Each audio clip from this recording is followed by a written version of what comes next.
안녕하세요. 분당차병원 갑상선암센터 김동규입니다.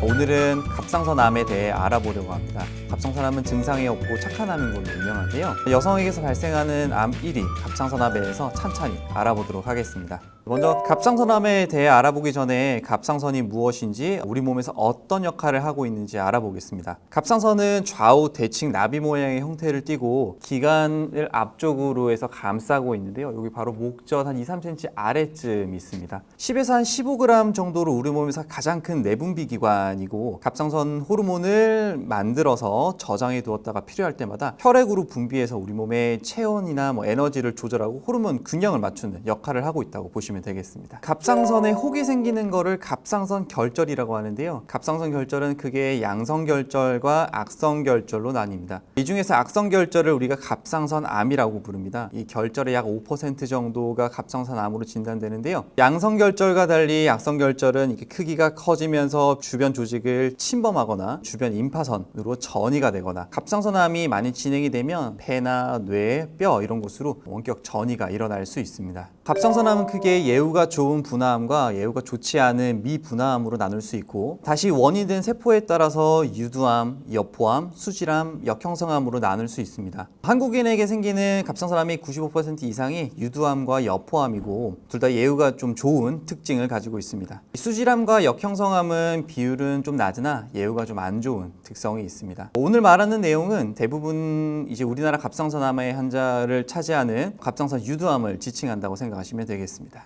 갑상선암은 아무런 증상이 없고 건강검진에서 우연히 발견되는 경우가 대부분입니다. 통증 없이 종양이 생기기 때문에 일반적으로 초기에는 환자분이 알기 어렵습니다. 결절이 최근에 갑자기 켜진 경우나 결절로 인해서 호흡 곤란이 오거나 음식물을 삼키기 힘든 경우, 혹은 이제 목소리가 변하는 경우, 또는 결절이 매우 딱딱하게 만져지는 경우에는 주저하지 말고 병원에 방문해 주시면 좋겠습니다. 이 갑상선암은 기본적으로 초음파 검사를 통해서 결절을 진단을 하고, 미세침 흡입 검사를 통해서 악성 결절인지 양성 결절인지를 확인하게 되는데요. 이 미세침 흡입 검사는 초음파 영상을 실시간으로 보면서 주사 바늘로 갑상선 결절의 세포를 빼내서 현미경으로 관찰하는 검사라고 생각하시면 되시고, 90에서 한 95% 정도의 정확도를 가지고 있습니다. 조직 검사 후에는 악성으로 의심되는 경우에는 CT나 MRI를 촬영을 해서 암세포가 침범한 범위를 확인하고 수술을 진행하게 됩니다. 크기가 그렇게 크지 않은 경우에는 경과를 관찰하면서 수술할 시기를 조율하기도 합니다. 세포 검사상 비정형 세포가 관찰되거나 검체가 불충분한 경우에는 3에서 6개월 정도 있다가 재검사를 하기도 하고, 크기가 클 경우에는 진단적 수술을 먼저 하기도 합니다.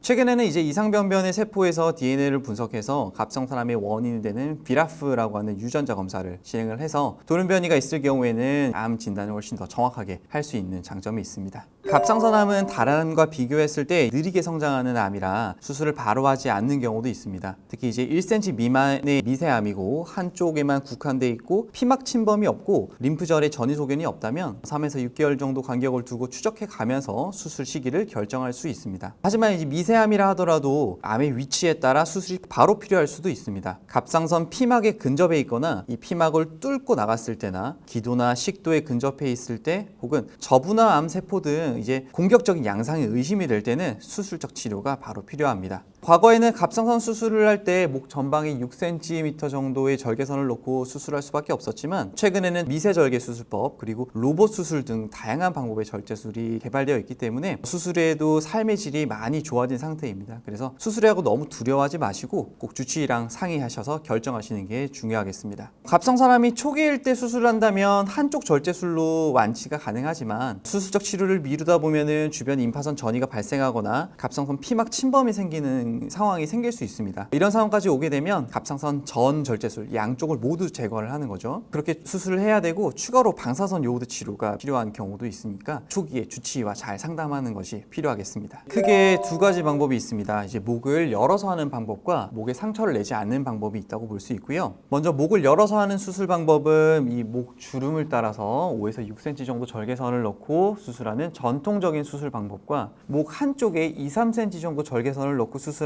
최소 절개 수술 방법이 있습니다. 물론 목 옆에 임파선 전이가 있는 진행이 된 갑상선암의 경우에는 절개선을 더 크게 넣고 큰 수술을 해야 합니다. 각각의 수술 방법은 환자의 상태에 따라 가능 여부가 달라집니다. 그 다음에 이제 목에 상처를 내지 않는 방법은 내시경적 수술이나 로봇 수술이 있는데요. 접근 방법에 따라 여러 가지 수술 방법이 있습니다. 겨드랑이를 통해서 수술하는 방법도 있고, 겨드랑이와 유륜을 이용하는 수술 방법, 혹은 귀 뒤를 이용하는 방법, 그리고 경구강, 입을 통해서 하는 수술 방법이 있습니다. 각각의 수술 방법은 장단점이 있고 주치의들마다 선호하는 방법이 달라서 꼭 주치의와 상의해서 환자분에게 적합한 수술 방법을 찾는 것이 중요하다고 볼 수 있겠습니다. 갑상선암이 재발할 가능성이 높은 고위험군 환자나 재발한 환자는 이제 수술 후 2차적으로 방사선 요오드 동위원소 치료가 필요합니다. 방사선 요오드 치료를 할 때는 갑상선 호르몬의 기반이 되는 요오드에 방사선 물질을 붙여 알약으로 복용하게 됩니다. 그럼 우리 몸에 흡수된 방사선 요오드가 우리 몸을 돌아다니다가 수술 후 잔존에 있을 수 있는 갑상선 잔여 조직이나 종양세포에 흡수된 다음에 방사선 물질이 암세포를 파괴해서 암 재발을 방지하는 효과가 있습니다. 방사선 요오드 동위원소 치료가 예정되어 있다면 치료 전에 약 2주 정도간의 요오드 제한 시기를 통해서 해산물이나 해조류나 이런 요오드 섭취를 제한하게 됩니다.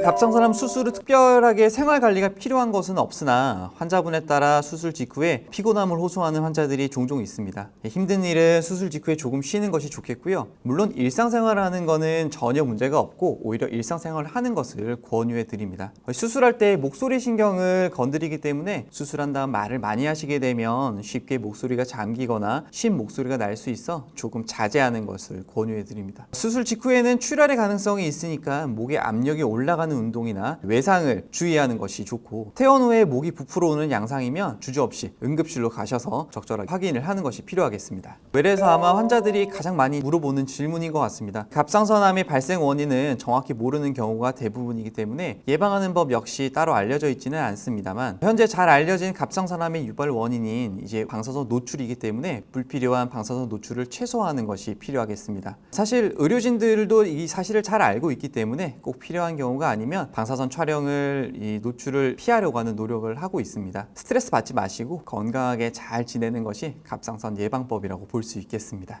오늘 이렇게 갑상선암에 대해서 알아보았는데요. 많은 도움이 되셨으면 좋겠습니다. 암이라고 해서 예후가 다 안 좋은 것은 아니니 너무 걱정하지 마시고 전문의의 진료를 잘 따르시고 긍정적인 마음으로 치료에 임하시면 훨씬 더 좋은 결과가 기다리고 있을 것이라고 생각합니다. 감사합니다.